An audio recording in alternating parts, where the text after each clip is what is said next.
Hello, Greg. Hello, Hey, Greg. how are you? Yeah, I'm doing very well, thank you.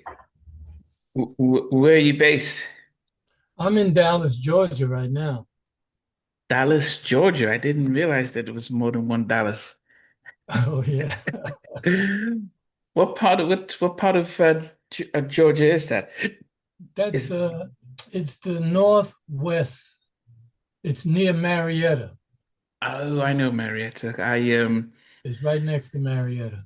when I went to college in the US and lived in Selma, Alabama. Oh, okay. And we had family out to Marietta, and but this was yes, I remember how quiet Atlanta used to be pre-Olympics. So this Yes. was early, and then by the time the Olympics happened, it just exploded and stuff.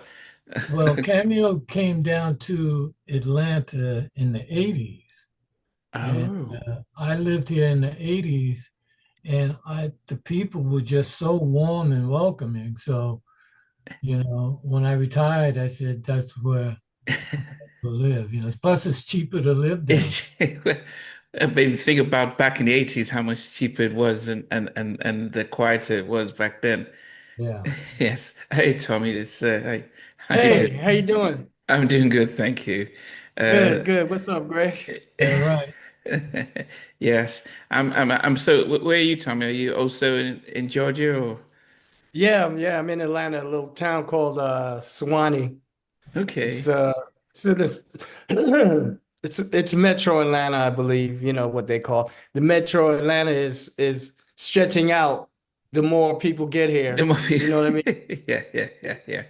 Yeah, and I was just telling Greg that I moved to Selma, Alabama in '92, and went to college, and then but we had family out in Atlanta, so.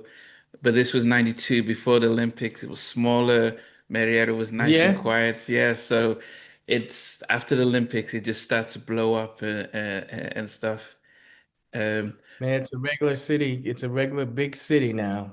Before it was like a small big city, kind yeah. of, had that vibe. Man, forget that now, man. It's just like I just got back from California and I was in Los Angeles for a couple of days. I used to live there for 15 years in the late 80s and 90s. But I was trying to compare the traffic Yeah. between Georgia and LA. LA is still horrible, but Atlanta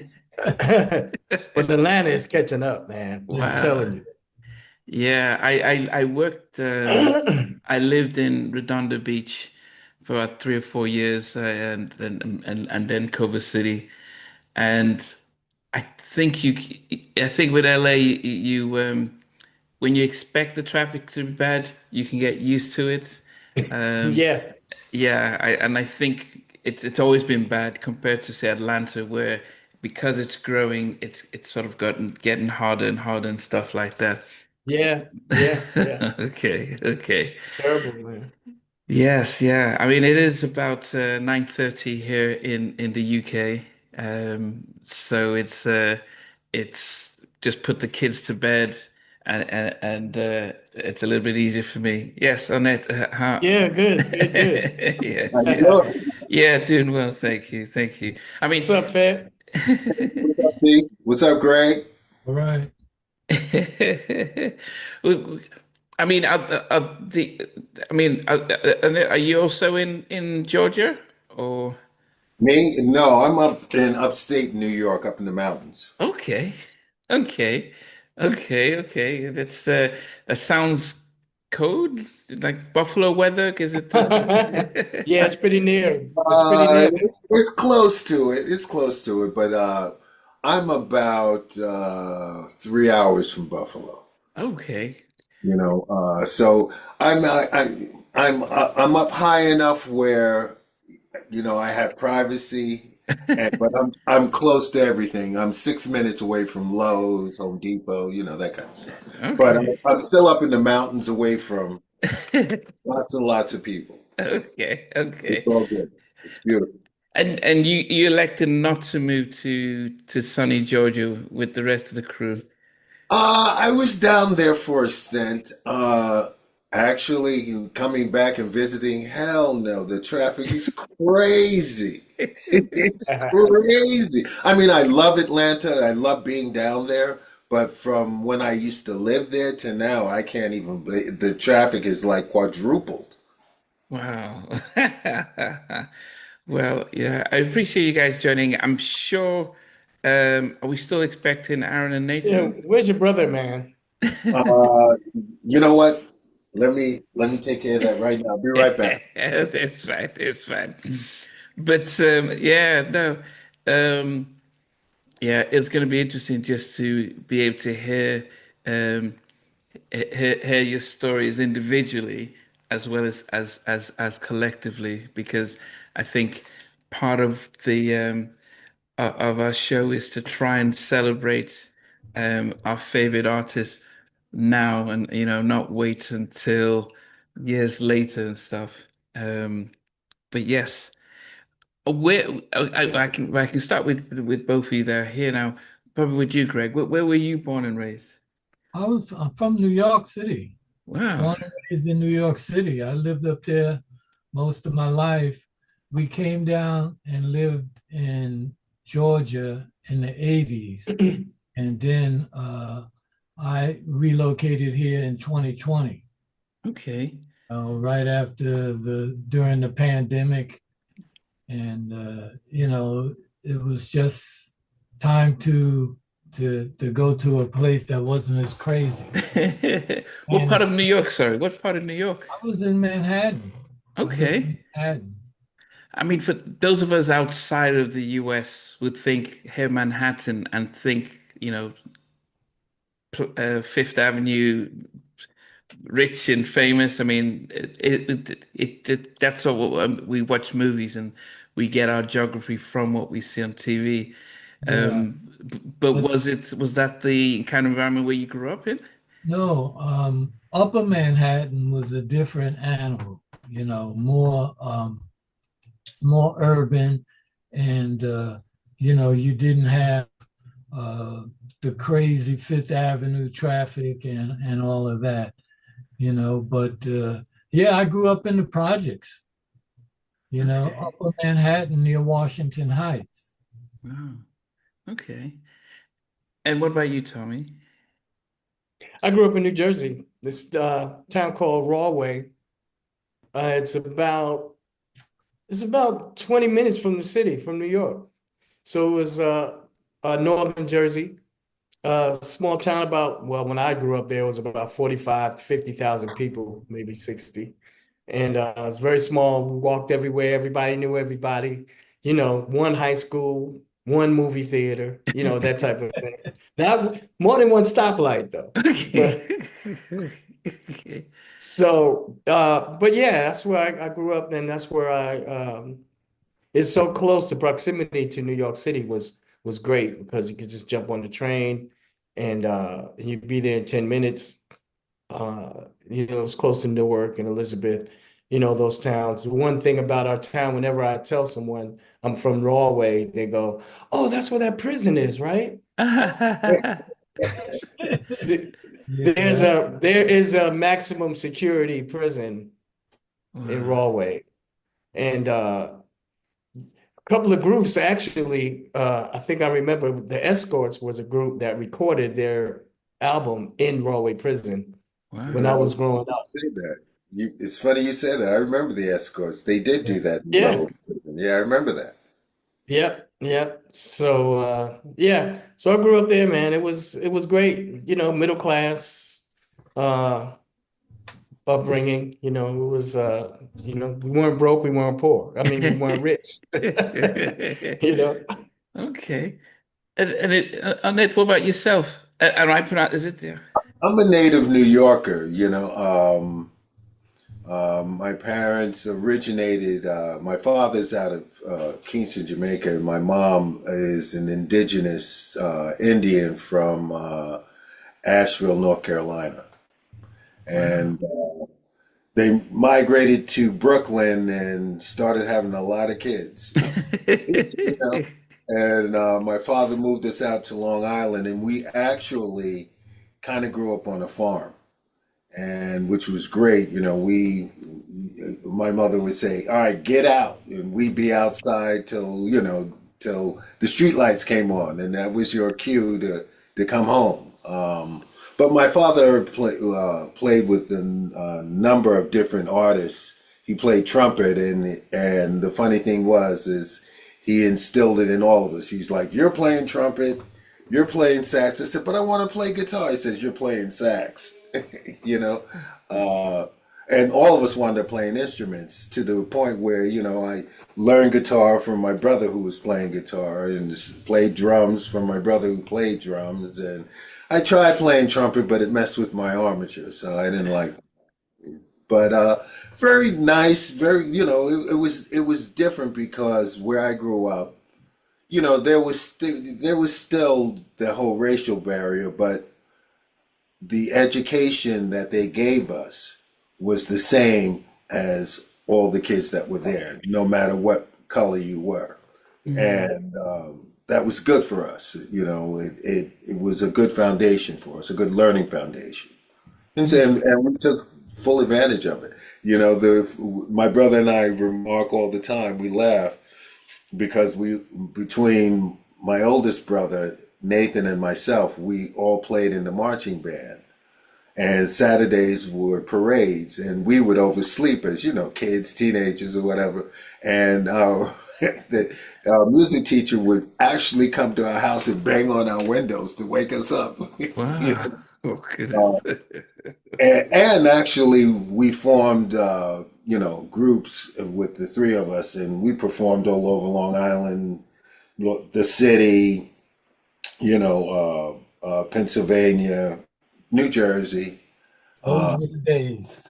It was a very great learning experience because being so close to New York City, we were always in and out, and there was just constant influx of incredible talent, incredible musicians, and you'd be sitting back studying and think, you got it going on, and you'd head out to a club ready to show your wares, and then you'd be like, "Oh, I'm not ready." It was a great place too. It was a great place for music and for music education, even though, what we gathered just by osmosis, because of the varying different genres, not just jazz, but you had rock, you had rap, you had R&B, you had, all the classical, so many different genres of music in one city, in one place. You can't help but absorb all that, which I think informed our aesthetic when we became that group. Yeah. Yeah. Yeah. Nathan, welcome. Oh, baby, what's going on? Sorry, late.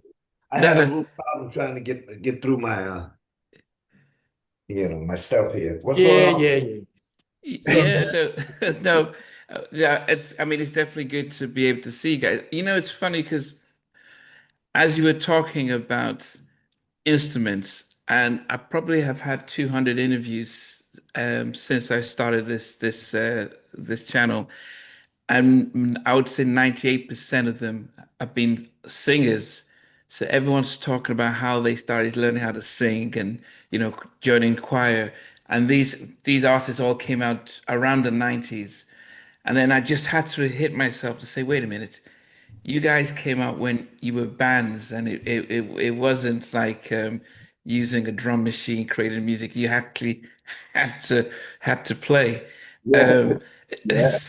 so I guess it was just a very different era. And I can probably start with you, Greg, and just to find out when you were starting off, who were the artists or groups that you were looking at when you were sort of a teenager and thinking and being inspired into music?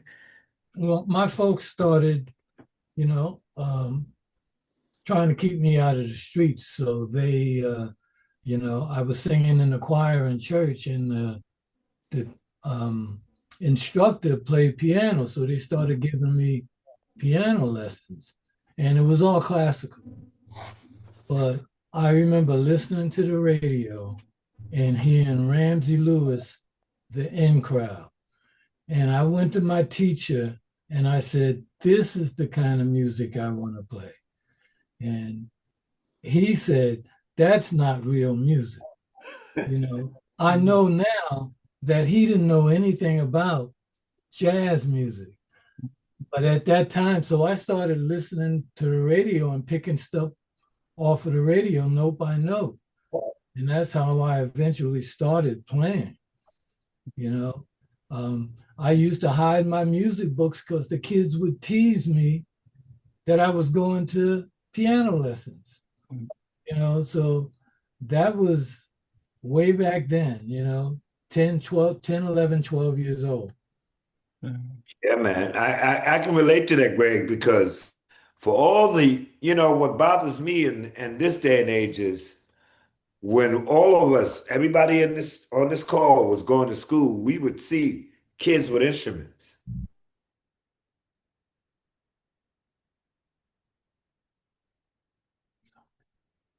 Especially with minorities, children played. And you don't see that anymore. You don't see these kids taking that form of education. And as you said, when you're dealing with drum machines, AI and all that, where you really don't have to play. Right. What you have to do is be able to hear a good groove.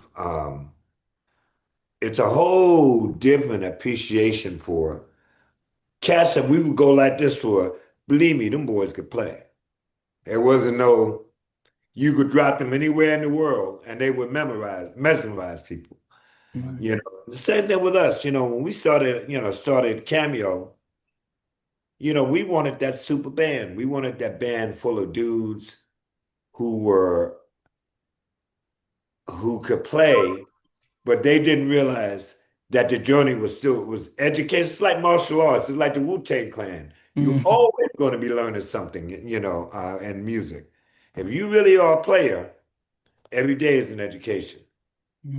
So, and that's what Cameo was. I mean, when you listen to our stuff, and not to put shade on anybody else for that era. I was talking to somebody today about that. Maybe Earth, Wind, and Fire. Hold on, I'm on a phone call. Hold on. The Commodores had a little something, Okay. but there was Mandrill. There was a few groups out there who was really trying to play some chord changes. Everybody else was that same kind of groove that was known as R&B.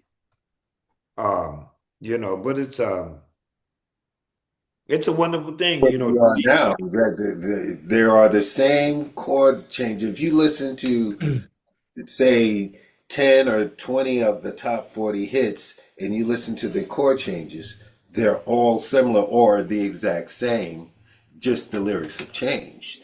It's almost like that creative side. And I remember years and years and years ago when New York was the centerpiece of music. And my brother and I would never forget it. We were coming back from a show. We had done a tour. And we hit New York, and the first thing we wanted to do was turn on WBLS. WPLS. And RVR. WBLS or WRVR. WRVR was the funk, what we call the funk jazz station of that time. And man, when we hit it, it was country western. And we looked at each other and said, "What?" Oh wow, they changed it up. They changed it up. Yeah, we got sold out. And that's when R&B kind of went like this, got pushed to the side, and rap and gangster rap and house music took over. As a matter of fact, I mean, still to this day, what young people you know of right now that's killing in the R&B sector? It's funny that you said that, Arnett, because I was just I was listening to a lot of music in California. This young gentleman, my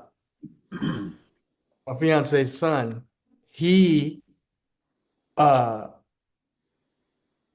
he was playing all kinds. He's 30, he's 29 years old, right? So he takes us to this club. Sterling takes us to a club, nothing but young kids. I mean, everybody was young. We're the old OGs in there. Actually, a dude and say, "Come on, OG," and I've got all of this. So we're listening to different music, and I'm so glad I do that, because if you're listening to just music that you hear on the radio, you're not going to know really what's going on in the world if you're hearing what's going on. But I tell you, I listened to a couple of artists. Daniel Caesar is excellent artist, and this other guy named Rennie has great music. But I'm discovering all these cats, and when you say R&B, Fed, it's like, yeah, because going back to your point with the 12 notes, everything now, because radio is so structured and so bland, pretty much, they go after the hit. You have all these producers that are just producing the same thing that they hear because it's going to be a number one hit. Creativity, originality, all that is not considered when it comes to top 10, top 5. And radio, kind of like guided that a little bit too. You got to fit into a certain kind of thing if you want to get played. Now it's been streaming for a long time. So that's the other aspect of what's happening in music today. Yeah, I mean the streaming thing, Tommy. Yeah, you just brought up a whole nother subject. I don't know, you're UK, so you would know that big strike that happened about 2 years ago here in the States, with the unions and music and all that. And even then, I was saying, and I would say publicly now, we were sold out because they went through all that shit, and just to still give the streamers BS for their streams. If you got a million views, you should get at least $1 a view. If you have 100,000 views, you should get $1 a view. It shouldn't be any other, because no advertiser can say, "Well, we didn't make no money." Hell, you didn't. You made a fortune. Yeah. That's all. And record companies now, the record companies are deep into these streaming companies now, because Yeah. Well, They wanted to keep it on the cheap. Prince Yeah. said it well when he said he was asked in an interview about Madonna's $20 million deal, and he turned to the guy and said, "She lost money." And he said, "What do you mean? That's a great deal." He says, "Let me put it to you like this. As Nat said, if she made $1 on every album and she sold 300 million, well, what would she have? 300 million, not 20. And that's how the record company is taken over to the point I where mean, selling people it doesn't matter what country, because how that works, it's all kind of almost tied together. Yeah. The major record or the major radio stations in the UK have hold on some of the stations here, and vice versa. Yeah. That's not true. Is that true? Hey, I mean, Paramount, they own our big cable station that's across the country. So yeah, they Discovery, Warner, they're all over the place. Oh yes, I know. You can go on. I forget the name of it, and you can look up how companies are tied in. Yeah. And they used to forbid that. That used to be against the law. Yeah. And then they changed the name to, it's called in the college cycles, backward induction, which means that if I own Lowe's, I own Home Depot too. Yeah, that's what it The did. only way to make some real money now is to do live gigs. That's the only way for artists to really make money. That other revenue is not really practical anymore. I think you gotta stream 1,000 streams just to start making money. You or Not be even so big that more you're than that. constantly being played all over the world. That's one of the benefits that we do enjoy. I mean, we're not Taylor Swift this 40 years later. Yeah. But the point is that we do enjoy a constant worldwide, playlist or so many lists. Yeah. That it's just a beautiful thing for us. I mean, and we really don't want to sound like we're complaining. we're just really we think that the world should know, all this really does need to change for the new artists and for everybody that what they're doing because everything is new, man. Right? Well, and life has changed anyway, so no, what was good yesterday ain't good today. So, and that's just how it goes. But Yeah. But you know what? It's good that what we created in the 80s is Yeah. still making money today Say for a lot of people. 80s. But you guys started in the 70s, and I guess one of the things Yeah. I noticed about when you guys signed, was there what was the bare minimum for a label to say the album sales for them to think not I'm too gonna high shock you. I'm gonna shock you. I'm gonna shock your audience. We got 15 cents a copy. per member or for the whole I'm group? talking, no, not per member, I'm talking about per album, per group. Right. Wow. We got 15 cents per copy, and that was after advances, which we didn't advance that much during that day, but advances, promotion, which is the real killer in the record industry, where they charge you, and just all that. So now let me bring Studio, go ahead. Go ahead, Tommy. the I'm sorry. studio, recording. Yeah, recording. No, I mean, they had it so locked down, and especially black R&B. And black R&B didn't realize they were paying for pop, rock, country, and all that with all these majors, and not getting none of the accolades. I'll give you a classic example. You got the country awards in America. You got the Grammys. You got the pop awards, but you don't have any R&B, nothing black. What they do black is, oh, we got the hip hop awards, but that doesn't represent the Mm. true era. It's not that we're saying that these young artists shouldn't be recognized, but that does not recognize the true era. And then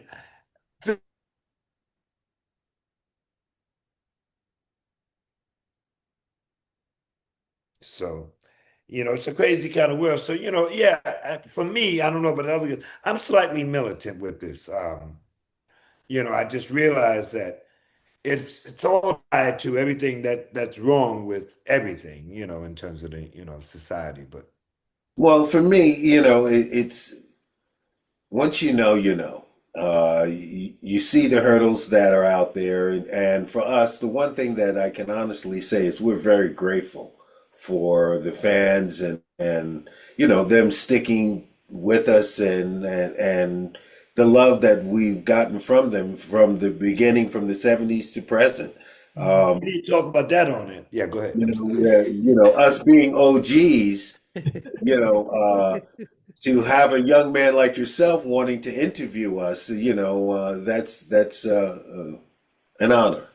Yeah. You look like my cousin Damon, though. I got to tell you, since I got on the, you look just like he could be Damon's son, don't he? On it. Yeah, Yeah. yeah, I can see that. Yeah. Okay. No, I mean, I I guess it's hard for and when I interviewed El DeBarge, I told him the same thing that sometimes because I was born in Liverpool, the home of the Beatles, but my parents are Nigerian. So when I was probably went to high school, we relocated to Nigeria, and I went to boarding school in Nigeria. So in the mid '80s, a lot of my music that I listened to came from when living in Nigeria, and so when I think back about how big you guys were in the US, but also in Nigeria, which is the largest African country, in the largest African country, population of 250 million. But you guys were big in Nigeria.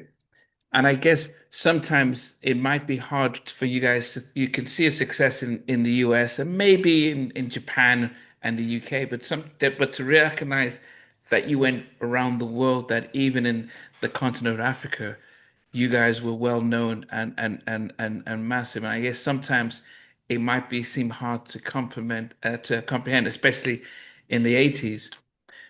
But before we get to the 80s, in the 70s, um, how was it going up against, if we talk about Earth and Fire, the Commodores?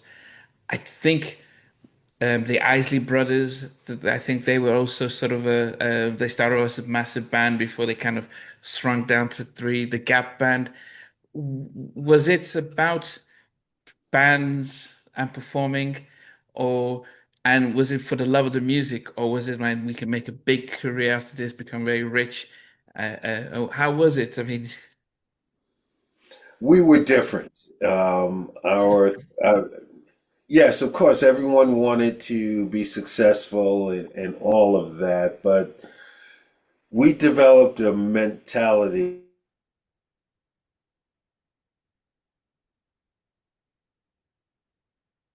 We were so closely enmeshed on stage, we knew what everyone was doing.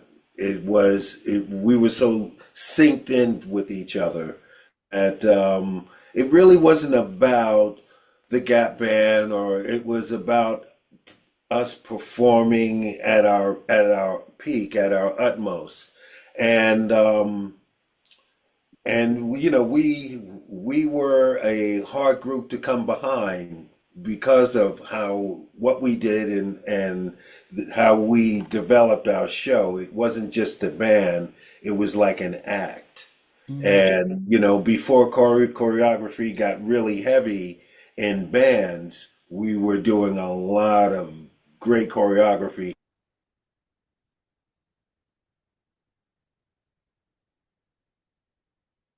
Artists like Michael Jackson, you know, Chaka Khan, even greats like George Benson, if you want to talk jazz. Um, so there was two.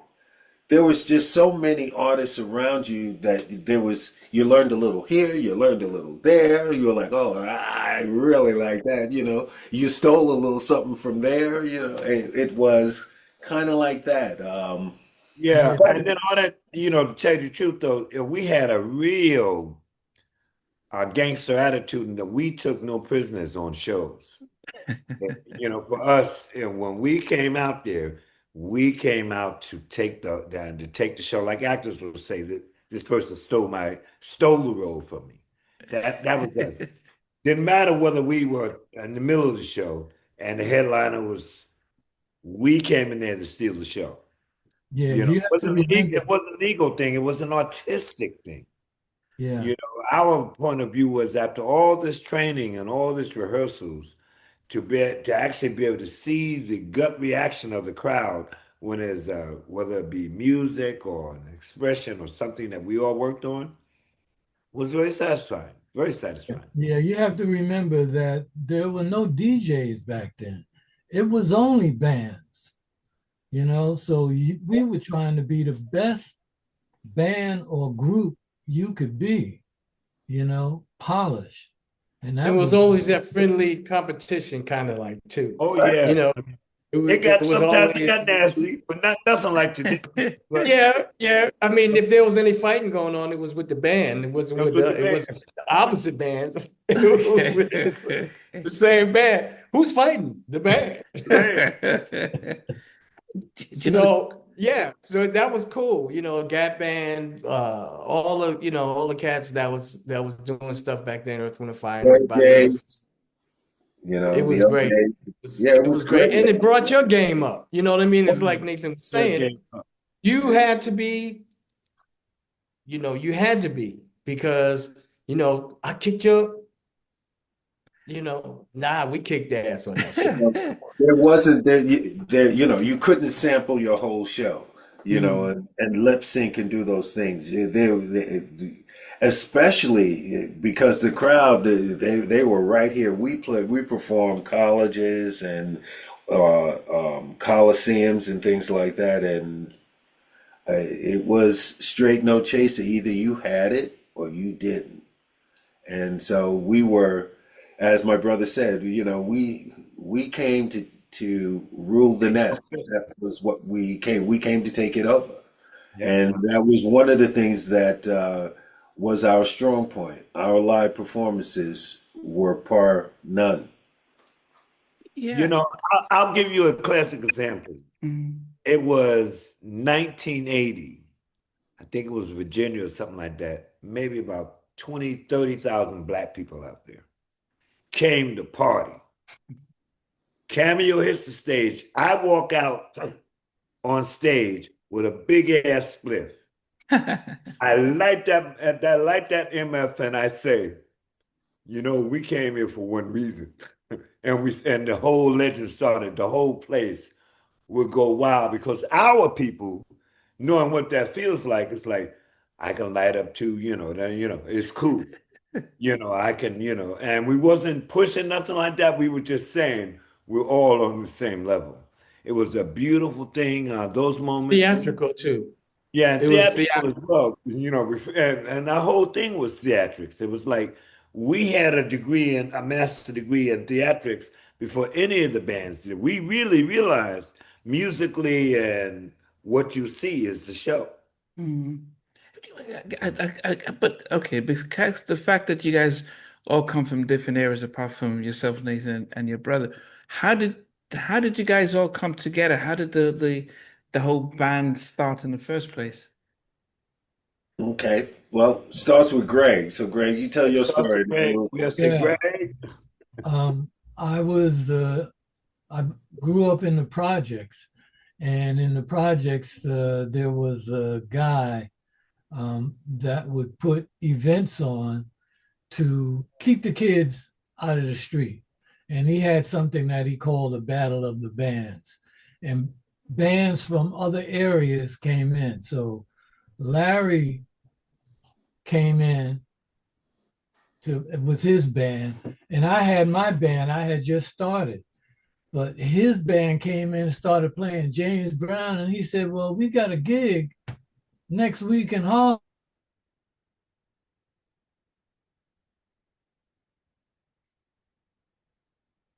It started, and later on down the line, we brought in Tommy, and later after that, we brought in Nathan, and he brought his brother in. So it was And Will Reeves, the bass player. right. That's right. They brought in the bass player too. But that's basically how it.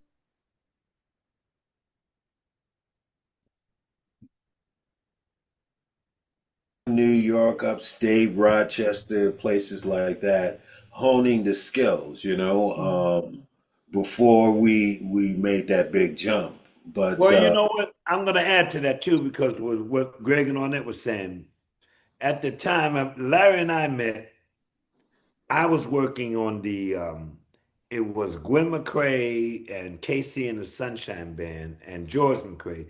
George had the number one hit, his wife had the number two hit, and Casey and the Sunshine Band was on their way up. And we did Toronto, and and we are all at the same hotel, and the guitar player that was playing with us was playing, knew Larry. So Larry came up to the room, and we started talking, and then we started talking about, man, ain't you tired of really just dealing with, bands, because musicians can sometimes be very mediocre in their long-term thinking. Mm. And we wanted a long-term group where everybody wanted to be big as the Stones, big as Chicago, big as and we started talking about that. And so while we were in Toronto doing those dates, he said, well, let's talk when we get back to New York. And so I didn't get back for about a month. I think they got back a couple of weeks earlier than me. And I called him and he said, man, well, we're going to rehearse and try to put this together. Can you make it?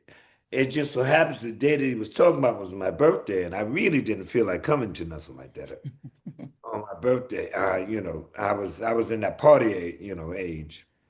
And so, I convinced Arnett and I convinced the bass player, man, these guys, I forgot to say at the time, Casablanca was interested in the New York City Players because of a song called Find My Way. Right. And so at that time, I said to Arnett and I said to the bass player, these guys really have record interests. That's what we're about. We want to do this a short way. We've got songs, they've got songs, let's put something together. So anyway, we all got together, and in that first rehearsal, we came up with rigor mortis. Me and Arnett had the basic thing in a song, and Greg and Larry had the rest. And we put that thing, together, man. don't forget Eric. Don't forget Eric. Yeah, Eric Durham, who really hasn't gotten Right. enough credit for actually coming up with the intro to rigor mortis. Okay. Yeah, that dun, dun, dun, dun, dun, dun, Yeah. dun, dun. Do. Uh-huh. Yeah, Eric never came up with that. That was something that I came up that I showed him. Yeah, that's Oh, see, always forgotten. And very, I very got that good. lick from Tyrone Johnson, who was playing with Willie Feaster and Yeah, yeah, I the remember Youngers. Willie Peace in them. That Yeah, was really good for Tyrone the that came up music. with that line. And that's where that originated from. And that's where it came up, and Larry made the best of it, and we made the best of it. And we had no idea that rigor mortis was going to be that funk thing of that time. And the next thing you know, we were on the Parliament Funkadelic Mothership Connection tour. Wow. And that lasted for a year. Right. A year. Sold out every weekend, for a year all Crazy. over. It was crazy. Bunch of young guys, man, with kids, and our first major tour was with one of the biggest acts in the world, George, with the mothership, that's all that whole Oh, period was dynamic, especially for us. We And we we didn't were on trip. the show with We the went to make it Barcades. work. The Barcades were going on before George. We opened.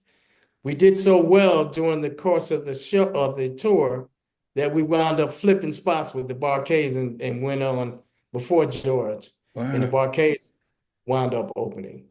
That's how That's that's how how it much was, man. rocking that How stage, strong man. our performances, were.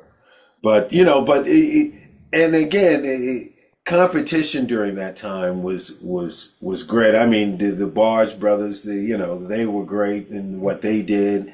You had I can't think, Luther Vandross, and there was just I mean, everybody out there from Chic.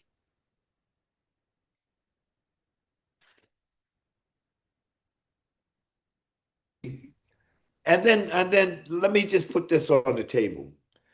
It was at that time that Black positive music was worldwide. Mm, It wasn't until they really let this whole thing, and the whole mm, thing rap. happened, music happened to the world, that you don't see any groups now that are talking anything positive for yeah. our people. And not Mm, just only Black, I mean our people of the world. yeah. People, music is supposed to be a positive thing. It was never meant to be weaponized, mentally or whatever. And that's what's happening. The question I have is that when you guys are doing live performance, uh, and this is what happens with most of the groups from the 90s, is that no one teaches anyone about the business. No one looks at the paperwork. Everyone is doing it for the love of the music. And it's after the third album that they realized that actually we're still broke. I, back in the 70s when you guys are doing lots of live shows before the record deal, are you is anyone thinking about the money and let's make sure everything's in order? Are you Well, asking us, is that the way it happened? No, I'm just asking whether does anyone even think about the Well, money?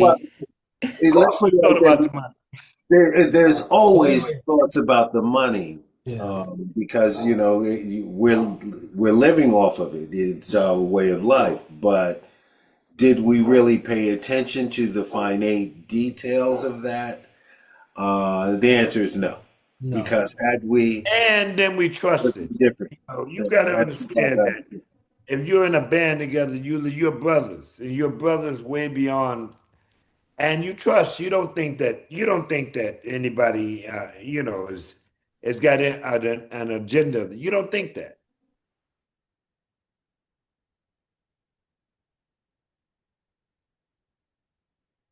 when they first get into music as a kid. You know what I mean? You do it for the love of it.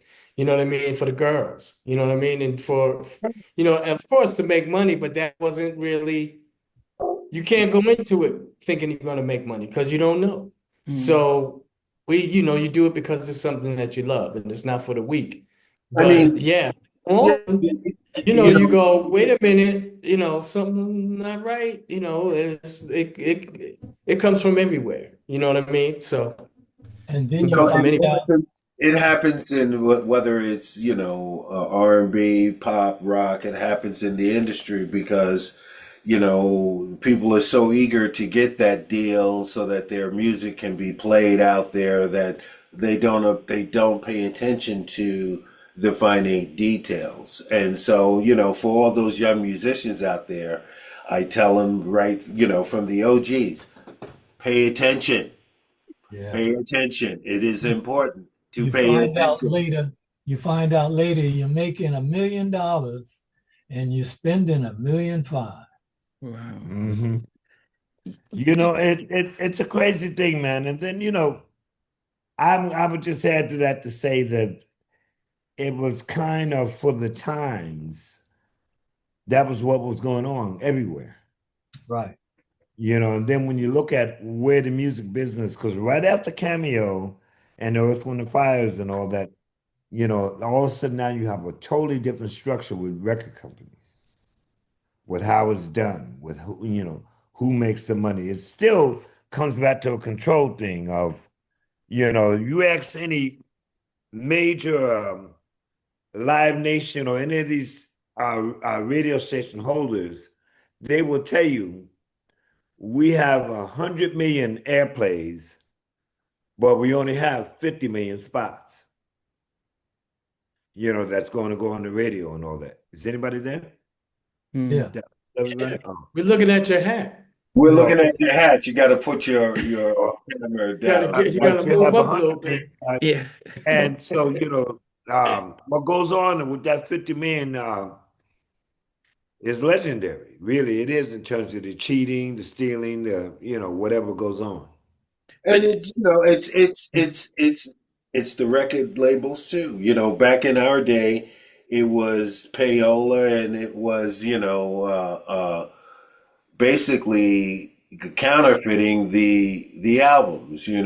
So we'd have counterfeit albums out in the music stores, making money for whoever. But I mean, the whole industry in itself, between how the songs are being played, now we've got all these different structures from sound exchange to this to that. Everybody's collecting money, and yet we're still seeing small checks, Yeah. you know, Yeah. nothing big, but yet when you hear the music being played all over, you find out that, well, you only get so much, you only get this amount, and so it's still heavy in the industry. But again, it's really, really paying attention to the minute details of your contract, because honestly, they kind of spell it out for you if you pay attention. You read it. No, but what about, because you guys were touring a lot more before before the albums, and I was just wondering whether when you were touring supporting the Parliament Fund for that year, did you get a manager who handles the business? Oh, yes. Yes, yes, yeah. And during that era, we had management. His name was Sandy Ross, and he helped us move from here to there. But it wasn't Sandy's responsibility to teach you where how Um, that now we're getting into the minutia that I can't really talk about okay. Okay. because it implicates things, Okay. and I'm not here to implicate anybody. No, no, no. Let's Yeah. just say that we did not, we, the collective we, did not pay attention to the finite details. And whether management was a part of that or not, Mm. it still falls on us, really, to be perfectly honest. And that's the same narrative you'd get for many of the R&B groups that and even producers that came out in the mid 80s, they inherited the same type of a situation where they get handed a paper to sign. When I interviewed in Vogue, they all got I think it was 8 cents um, as a collective for the records they made. And when they tried to talk about it, it was like, "Aren't you guys grateful?" and things, and they didn't realize the videos were coming out of their budget. And it's not until your second or third album, and I guess that's a sad indictment that none of them learned from what you guys went through. You guys sort of didn't really learn from what, say, the those who came out in the 50s Yeah, I was and just thinking the 60s. same thing. You're right. Cadillac Records. I Rappers mean, learn from us. The you rappers know, learn from that's us. why when you talk to younger people, like Arnett referenced, when you talk to people and you get a chance to speak to other artists or musicians, young cats, you tell them the first thing, look, get your business straight, get your paper right. Because and a lot of rappers, a lot of hip hop cats really, really did the right thing going in. You know what I mean? They saw what was going on and they changed and they were hip, they were up on all that. So that's the thing. We all learn, when you get into business and you're young, you're just eager to do stuff. You know what I mean? You're eager. And it's right to be taken advantage of. I mean, that's what that's what happens. But And, you and, learn. You and learn. right, and not to cut Tommy off, I'm sorry, T. When you look at a OG like Madonna, when she inked her $20 million deal, she got ripped off. Do you follow what I'm saying? I mean, the way Prince put it out there, if she had her own record label and that out, and she sold 300 million albums, she'd have, $1 billion per se. Yeah, I got to correct that though, because my wife works for Warner Brothers. Madonna got almost $1 billion. Totally different deal. That's the difference between a white deal and a black deal. It's as simple as that. And point of fact, Madonna Yeah, was paying that's, for all the that's her black label stuff. deal. I'm talking about the deal that Prince was talking about. It was I know, but just to give reference, it is a different world, man. It's a different world with, you see right now, and I will say this, that in America and probably in Europe as well, country is everywhere. I'm not saying we love country too. Even Beyonce is doing country. But we remember when in the 80s when they were really looking to find that money to do that. And Mm, they did it through the R&Bs and the jazz labels and all traditionally through the black money mm, finance because you ain't got to go borrow the money. You got it right there. You don't have to pay finance charges. You got it right there. And a lot of these groups were put on the sideline financially while these kind of things happen. We could go into the whole thing about financing prisons, and this is all documented with record money, private prisons in America. mm. Just crazy stuff that there's no sense in lamenting about it. But at this particular point with us, what we haven't talked about is the word up story, though. Yeah, yeah, yeah. No, no, we're You getting know we're that. gonna get to that. Yeah, You know yeah, we're yeah. getting I think the other question then, because it it felt like you guys were self-contained, writing and then because you're musicians as well as performers.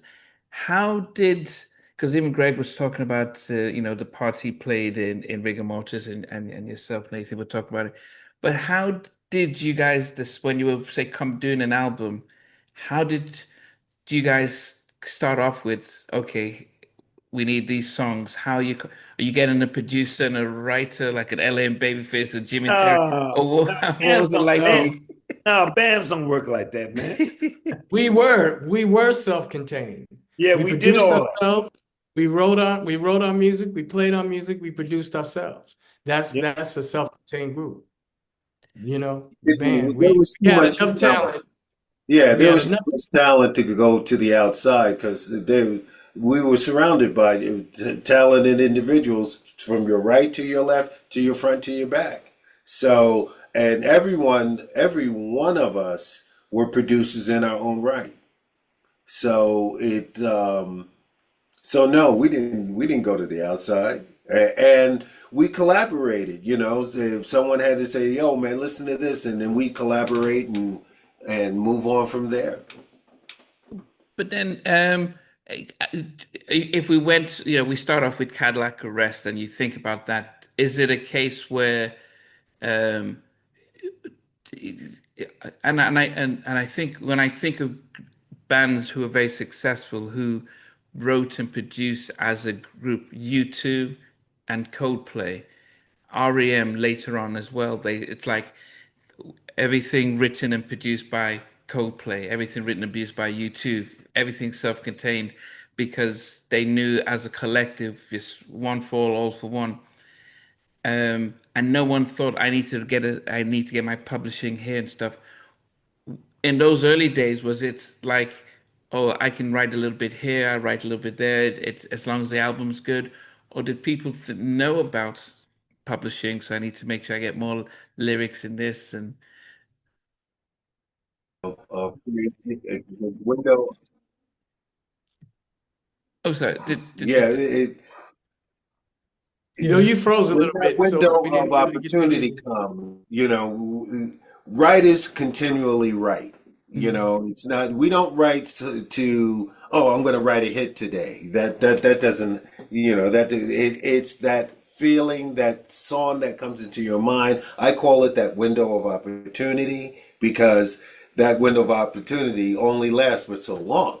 So, but every single person here has a library of songs, mm, and so whether it's we're looking at but the funny thing about all of us is what we did yesterday was yesterday. We're looking at today and tomorrow, and but it's a continual thing mm, because really, in all honesty, if you ever want to be a great artist, you should be writing all the time and learning all the time. yeah.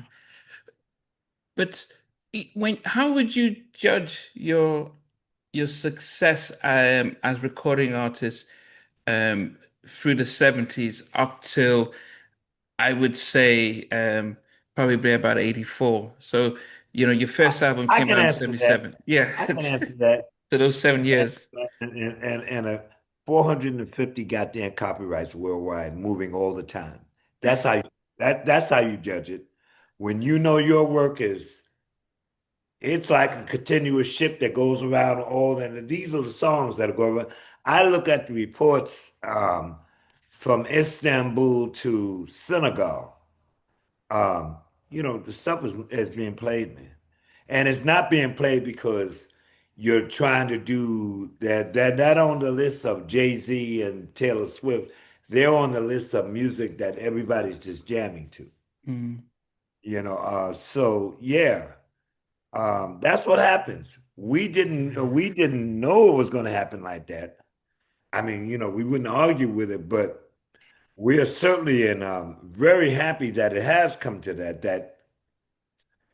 these people in the world recognize this music. Because you can go back all the way to Duke Ellington and say there's some bad stuff there, but it really won't play in 2025 the way it should versus films or something like that. Well, you can go back to the 80s, and right now, I'll give you a classic example. There was a sitcom. Her name is Leanne Morgan, a big white comedian here who got a sitcom deal with Chuck Lorre. That's the Two and a Half Men and all that whole thing. mm, Um, on her third episode, she premiered Word Up. And the numbers were 1.4 billion views. No, no numbers to mess around with. That is current. Taylor Swift or anybody else, you're in there. Your work is in there. It's not many black artists or even groups that their work is in there like that. So that's what happens.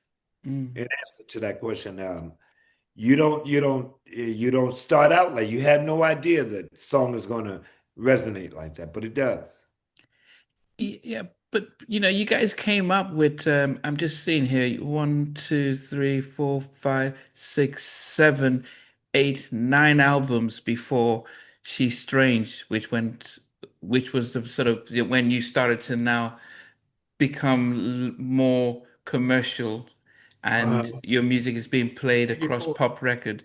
And I was wondering about those early eight albums, which were very much funk and soul, and it You're was sort talking of about, yeah, you're talking about we were struggling to get pop play. yeah. We were struggling in America, we could get R&B play, but we were struggling for pop play. And it was, I want to say, I would like to think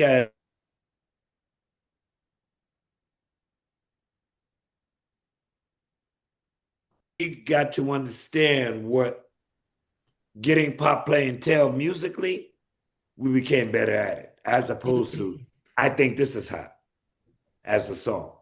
But you may not understand what's in play in terms of what was the big hit last year, who's the person this year, and where you are in that mix of songs. You know, when you talk about those albums from the late 70s Yeah, through Catalog 80s, City label only when you're on Chocolate City, yeah, sorry. Chocolate City, Yeah. a lot of those songs were, looking back, because a couple weeks ago I was kind of like listening to those things. You know, it really showcased the growth of a funk band. It showcased our uniqueness and our freakiness, the way that we wrote songs, the lyrics, what we were thinking about. You know, it wasn't just about love and relationships. It was about social issues. It was about, That you know, a lot of stuff that we absorbed being in New York City and being aware of the world around us.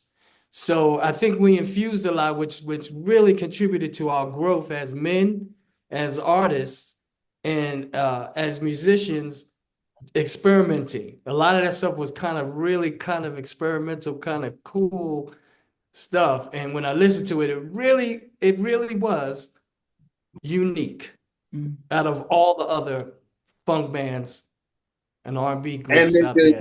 we were always trying to input certain genres, whether it was rock and funk, trying that mixture of the two, which reggae, actually, jazz.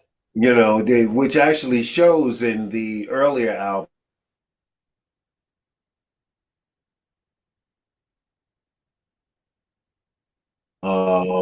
And then, as Tommy said, growth from that to where we are today. But again, I preface it by saying, if you didn't learn from what you did yesterday, then it was an experience, not a lesson.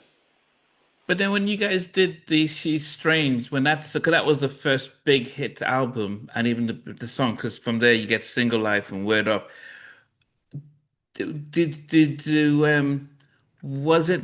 And I think in the mid '80s, that 83, 84, I think music seemed to become less segregated, and it felt like music was um, being appreciated across different genres, because Right. funk was very much it did feel more of a black music, but when you did Strange, it felt more pop, I say popish, but it felt more accessible to people across the world. And that's probably, I remember hearing Strange, and I was in Nigeria.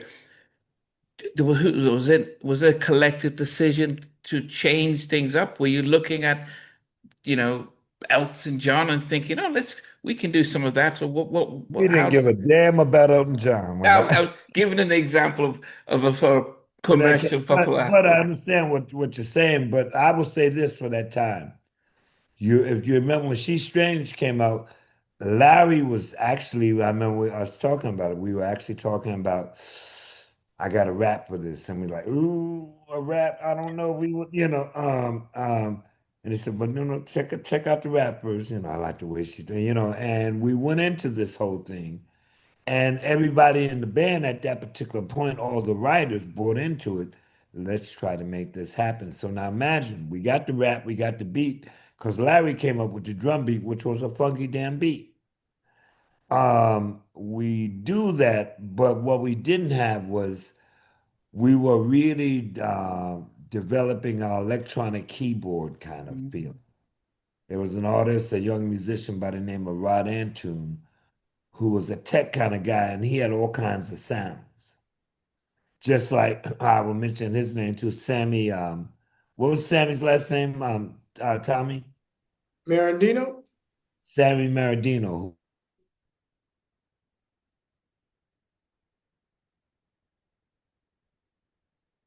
different um, type of stuff. Musician. We didn't know it was going to be She's Strange. We were hoping it would be that, but we were damn committed in terms of, it can't be the regular R&B stuff that you hear. It's got to be, we wanted that sound that was uniquely ours. And we had the experience at that time, by the time She's Strange came, that said, well, shoot, we Yeah, can, yeah.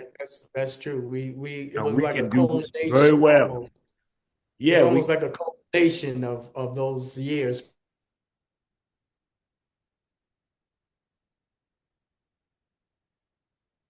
life was, of course, was the baby that came out of that. And then, if you go to single life, once you talk about She's Strange, then you're talking about the time that we took over our videos, and we'd hire a director, but that director actually amplified our thought and our Vision. take on things. And Mm. it was single life, we went to, the Word Up thing, and it was, once again, it was about the direction, really taking control of your direction, because you knew that if you didn't, the record companies didn't have the answer for you. You Right. had to have the answer for how you want to look. And when people look at us and they say Word Up, look at the Word Up video. Me and Tommy sat down with Larry and said, we need an image that is flawless. You know,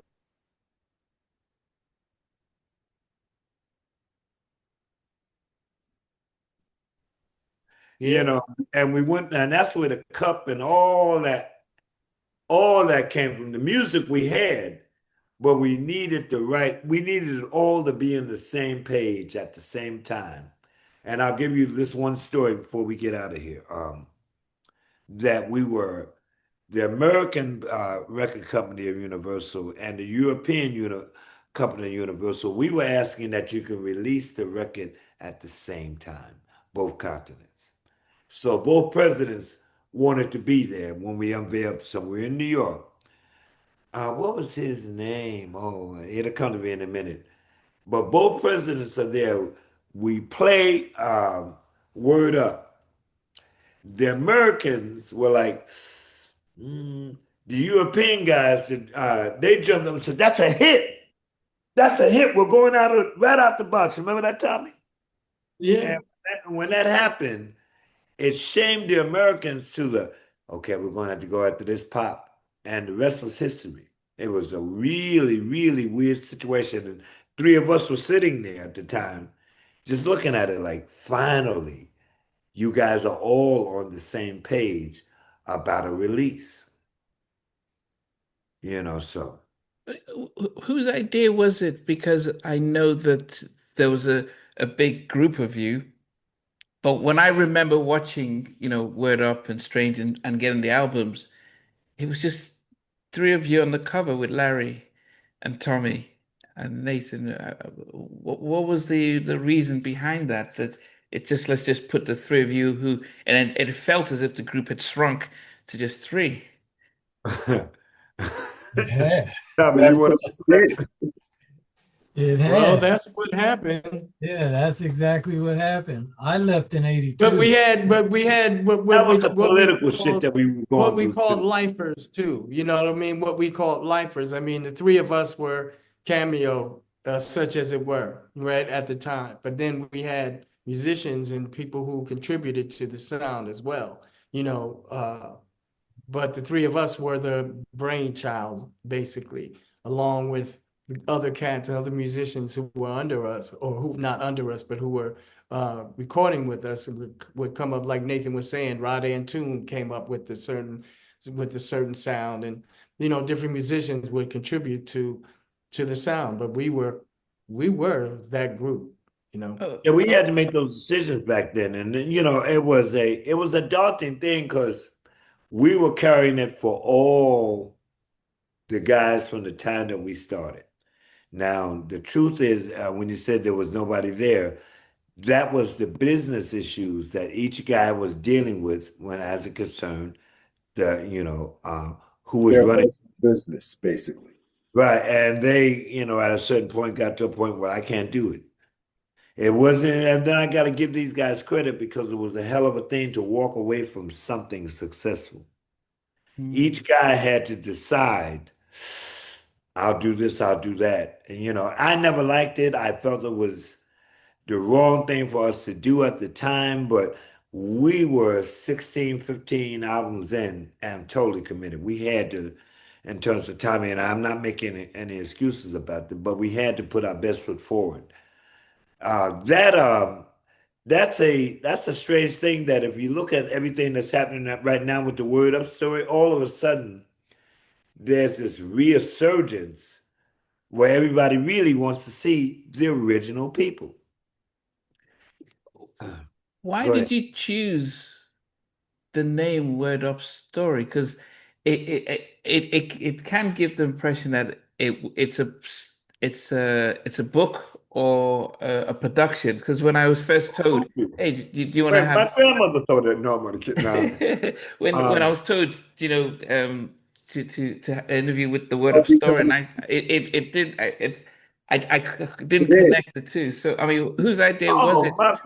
my brother, come on now. You can't. You like movies, don't you?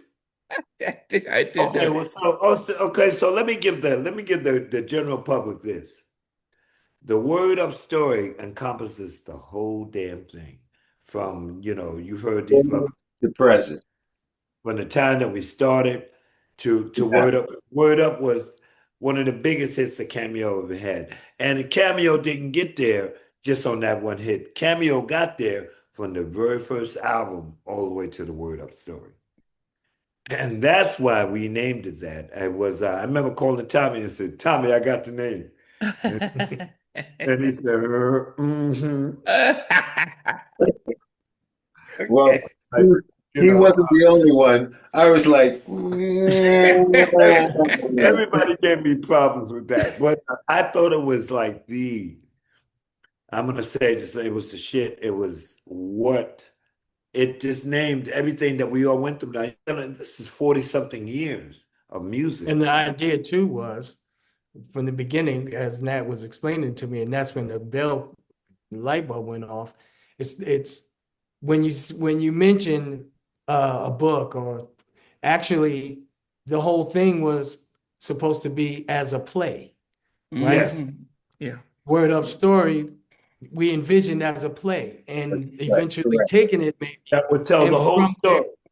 yeah, from That the was how beginning, that's right. with the musicians who are still with us from the very beginning, doing their parts, doing their thing, and then as we go through the years, those musicians who are still, with us will join us on their particular songs, and we go all the way through the history of Okay. the group until Okay. we With get here. And that dialogue, pretty much was, yeah, I mean, that was the total thing of it. You know what I mean? that was So here we the are. We're starting as a conceptual. band with the original, with four of the original members. We're Okay. starting uh this Word Up story. And here So we are. So some guys have died. You have Wayne Cooper, Mike Burnett, this one and that one have passed on. God bless them. But we're out here and we think that the Word Up story is Broadway bound Yeah, eventually. that's what it sounds yeah, like. But how that's did Yeah. the Greg come idea. back? Like Craig, because you said you left in '82. How was Greg convinced to rejoin? We had to go Well, to his house and tie him up. No. yeah, no, well, they called me, and when I left, I said, well, this doesn't seem to be a guaranteed future. I got to we had already had 8 albums. Mm. 5 of them went gold, one of them went platinum. And I said, well, that's success, you Where's the know? money? Yeah, where's the money? So after I left, I went back to school, got my bachelor's degree in music and my master's in composition. And I did other things, and um, when they called me back, I had already retired from, the 9 to 5. So I said, well, why not? I told you we had to go there and tie his ass up. Moved to Georgia and all that. Got Yeah, out I there, bought a started house, moving. moved down to Georgia, and But then, what living, about living a blessing. but what about yourself, Tommy? With Arnett and Nate, how did you? Were you guys always in touch, or did you guys just? Who came up with "Let's Reunited"? No, actually, Nathan mentioned earlier that I met them at a rehearsal. I mean, in New York. I mean, in Toronto. I'm sorry, while we were both there. And then when we got to New York, we had an audition, and Well, I think he audition. was referring, Tommy, to the Word Up The Word Up story. story. So yeah, the Word Up Oh, story. what about it? I'm sorry. No, how you How, guys? how we reconnected is what he's talking about. Yeah. Oh, well, it was easy from, Nathan that started it and called me and said, what do you think about starting this thing, doing it the right way? We're not, gosh, I don't know. What was I doing? You were still with Oh, you were I still with I wrote 4 books. So that's pretty much what I was doing. I was writing crime novels. So I've written 4 books since then, working on my next one. So music to me I was doing solo albums too. I did like maybe 3 or 4 independently produced solo records. And so I was recording those, doing the books, pretty much, enjoying. Things were cool. And I didn't think that we would be able to do it, form this group based on other things that were going on at the time. But I think that's how I just said, yeah, let's do it, and maybe see what happens. Yeah. And we spend a lot of money to make it happen. And I think over the next year or so, we will be seeing returns on our investments. It's And it's going. been The very, tour very is good. starting to pick up. I mean, it's just crazy. You know, we got a lot of interest. Not only movie interest, but we got interest. What about yourself, Annette? Did your brother have to twist your arm to come back, or? No, well, when I left, I returned to the private sector. I too went back to school. Yeah, I had to twist his arm. You know, I got my master's in biology, microbiology, and then I went back and got my doctorate in psychology. And then I started doing adjunct professorships at colleges and making pretty good money. So it was like, my world became really just very calm and drama free and easy. And then, my brother came with his hectic mind and crazy idea. And it was like, I need your help. We got to do it. And the rest was history, because at first, the thought of putting in 4 or 5, 6 hours a day of practicing just to be able to step back out here.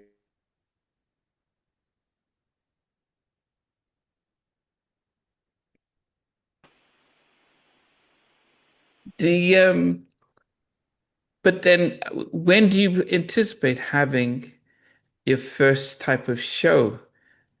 Oh, we've had them already. Okay. Oh Yeah. Oh yeah, yeah. Yeah, we've we've had two or three. our first show was in May. It was a May Fest. Wonderful.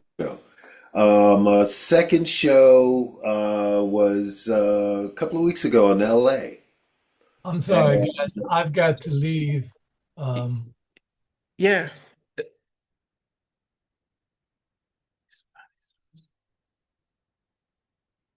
um, and No, that's our third, man. Remember the St. James.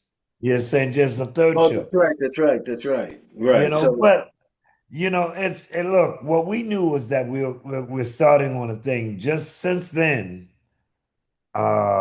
Honolulu, Vegas, this that we're starting to book like crazy. It's crazy. We're very happy, but I think it all comes down to the fans of really wanting to see the real thing. Yeah.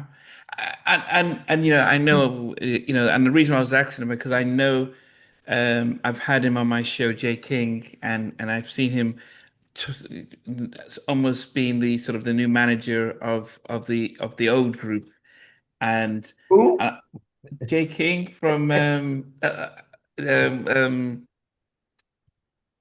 goodness. He know I, knows. Don't go mess ahead, with go him. ahead. Oh, you played Stop okay. messing with him. Okay, sorry. He's playing with you. Yeah, okay, you said no, but I was Right. saying that I think most of us who are fans always want to see the original members. We don't like, imagine having the Jacksons and you just have Marlon and then the grandkids and you're trying to put on a show.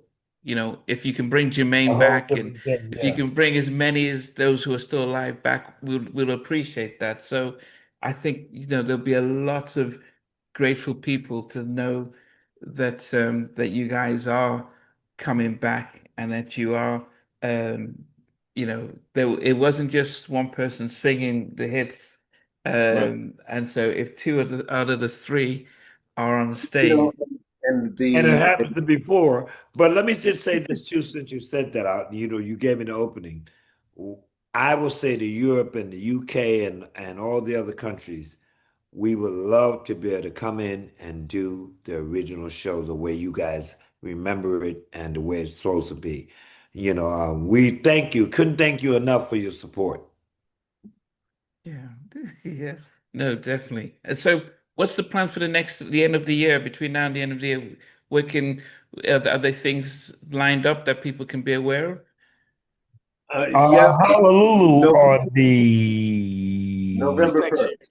no, Honolulu will be That's next year. Valentine's That's Day. next year, but November 1st, we're going to November be 1st. at City the Winery, Atlanta. winery in Right, Atlanta. right. City Winery. So, Wow. so Atlanta. anybody from the UK that's going to be in Atlanta, Georgia during that time, come to the City Winery. I'm telling you. Or anyone listening, watching this show that's in the States, and particularly in Atlanta, Check come out. to City Winery, get your tickets, Yeah. because I'm telling you, you don't want to be the one that says I missed it. Wow. Wow. This is going to be, I could just imagine this being really awesome to see you guys back in because you've left the void for such a long time. And Yeah. and I don't know if there were obstacles that prevented you guys doing this sooner. Um, but the fact that you can still do this now is definitely a great thing.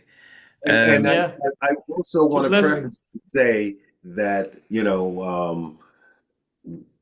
all of the OGs, we want to bring them back. And, the whole thing of the Word Up story is to bring back, the OGs that were on the albums to be a part of that. So, and we look forward to that. And we look forward to them joining us one day. Yes. Okay. Okay. Um, before I wrap up, it is always something that I always ask all my guests, and it's always about outside of the music that you guys created yourselves, if you were to have a favorite album and song individually, what would it be? So I can start with you, Annette. If you had one album, and it's not one of the Cameo catalogs, but just of a different artist, and one of the songs that would be your favorite, what would it be? Very hard for me because being a jazz cultured, um, I was taught to appreciate everything that came to me. So everything that I loved, it became my lesson, my tool, my dissecting brain, so to speak. So very hard question to answer because so many songs have really brought me to where I am today that if I said this, it's not giving, credit to the things over here. So the best way for me to say it is just music in general. I am so inspired by genius and great work that no matter who you are, no matter where you come from, no matter what genre, I appreciate art, any art, when it's done with love. So So if very you can much. give me, if you were pushed to give one album, this one album for the people Give him to. one. Give him one album. Come Give on, him one Eddie. out. Give him one out. I mean, I love Tower Power. I loved Marvin Gaye. I love Stevie Wonder. Give one album. It's too difficult. I know I can do one. I can Okay, do go two. ahead, Tom. All right, go. You do it, Tommy. All right, give me Music of My Mind, Stevie Wonder.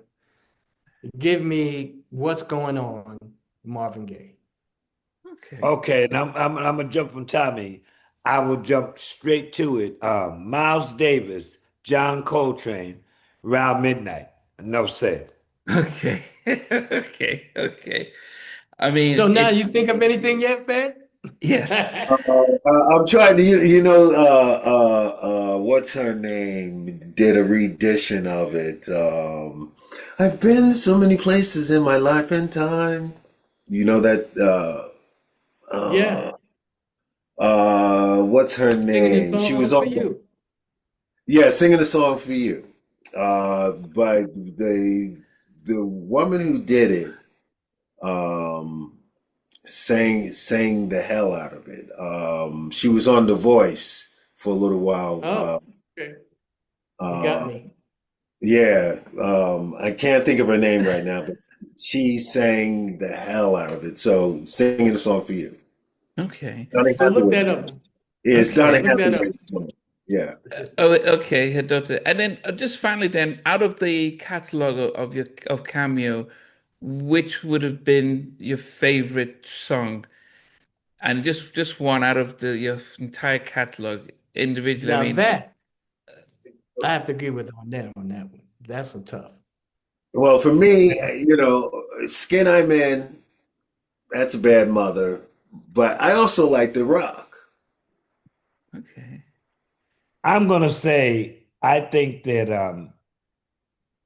some of our more looking down the road type of material that we didn't even try, it just came together with Sound Table.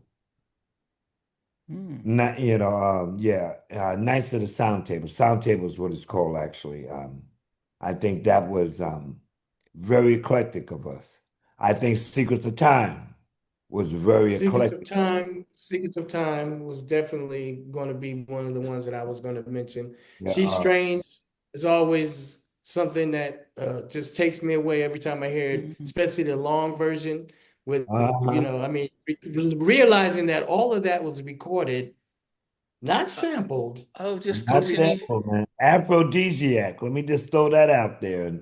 And tracks like that just was just about creativity, not about a hit record. Bands ruined themselves trying to be commercial as opposed to trying to do what they thought was really some bad stuff. So, Okay. Yeah. Hanging Downtown, that's another one. downtown, night And, by and, night. and for me too, Candy was still that's a bad mother too. Yeah, Candy. I mean, Oh, yeah. I mean, it was a monster, Michael Brecker. A beast. On that. We showed the industry what real musicians would do. You know, but wait, is there ever a pinch me moment when you think of Candy? Because there's a whole dance, there's a whole thing about with Yes. Candy. It's played at every wedding. Does it? I don't know how it's like to be part of creating that and seeing grandkids and great Wonderful. grandchildren still. Wonderful. That's what it's like. No. No, Let me tell you, yeah. when I went to see, I heard it was at the in the Best Man, right? So when I Mm, went to the movie, just particularly for the first time in my entire life, see my damn name on the screen when it came down, song by Larry Blackburn, Tomi Jenkins. And I'm like, cool. Now that's something that I can say, Uh-huh. not in the ego way, but just the fact that it was a song that I co-created that that was very significant in the zeitgeist of this musical world, that people really, and we all did it, you know what I mean? It wasn't just once. The thing about creativity is, especially with the group, was back then, you could take an idea and a germ of an idea, and then you spread it out like fertilizer on the lawn, and it would just be like, okay, I got that. I got that. What do you A think about million this? What do you think ideas. about that? It was beautiful. It was the Watch it, creative space watch it was develop and watch it. wonderful. That's how the hits came. That's how all the songs came when they were, because we were massively successful in terms of the writing and the songs, but it was never just two or three and one guy. It was always the collective that created the stuff. yeah. So People don't understand that when you do a song, I'm gonna give you examples. You take a song like Secrets of Time, if someone would take the time, the chords that were used in that song were very complex. And the progressions of how that led to education in what you're doing, you're playing, and how you actually use chord structures to vibrations, emotions, spirituality, all that goes in all these chords. And then on top of all that, you have the lyric itself. So that took a village on a lot of songs. Not every song, but on a lot of songs, that took a village. yeah, Again, you're looking at the expertise of the education of 10 to 13 people, all putting that energy toward that one goal. Mm, And that Born to goal speak, was born to to speak with enhance that that vibe other in your person's mind. idea. mm, And it wasn't about, well, to put me on that because, I put this idea in there. We never thought that way. Our whole thing was, think this would be the jam if you did this. And yeah. that's how we work. hmm That's yeah, how we still work. Let's just put it that way. yeah, Do you right. think, I know that the money in streaming isn't great, but because you guys are creators, would that be something that you might see yourself just spending time creating new music? Or do you think it's like, it's too much energy, let's just continue it? We are embarking on another phase of our career, and in doing so, we're looking at everything. So, will we look at streaming? Of course, we will. We are not closed to anything, and largely because in order to be successful, you got to have an open mind. And the one thing that we've learned in our wonderful young age is you don't know it all. Mm, So keep your mind open because Right. you never know. You never know. okay. So Yeah, it would be great to be able to, hear new music from you guys eventually, or probably, reimagining some of the old stuff into 2025 and beyond. Some of the stuff that were You never hidden know, pal. You gems. never know. let's just say we think it has crossed our mind too. You never Yeah, know. Yeah, and quite a few of the movie companies that it's a good time for us to maybe come up with some new stuff. We'll see. yeah. Well, I mean, I have to appreciate you guys for taking your time coming together to just go through this journey. It's really great to know that you guys are back in the public forefront, because I think for those of us who are on social media, we hadn't heard from the rest of you. There's sort of one sort of face who had taken over, sort of held the story for the whole collective, and just And as that's it, not right. well, no, it's not right, but I'm it's facetious. Go ahead. it's the same thing that happened with when I interviewed the guys who were part of Tony. Very similar story. It was, a group of six, seven, and then it went to just three, and the others were just marginalized, and no one knew about what happened. And it's one of the things we learn about the music industry, that it's about how to make money, like divide and conquer, and things like this. So the fact that after all these years, you guys can come and let your story be told, let people know that actually it was definitely a collective, and but you guys are still around and you're still coming strong, is something that people will definitely appreciate. So yes, I thank you, and I do. I know that you've got a team who are pushing, the Word Up story, and pushing the fact that you guys have shows coming up November 1st at City Winery in Atlanta. I'm sure the video footage of that would be off the scale. Oh yeah. April 12th, Las Vegas. I'm just going to throw that out there. No. I'm sure more will come in. I guess the final question is, how do you guys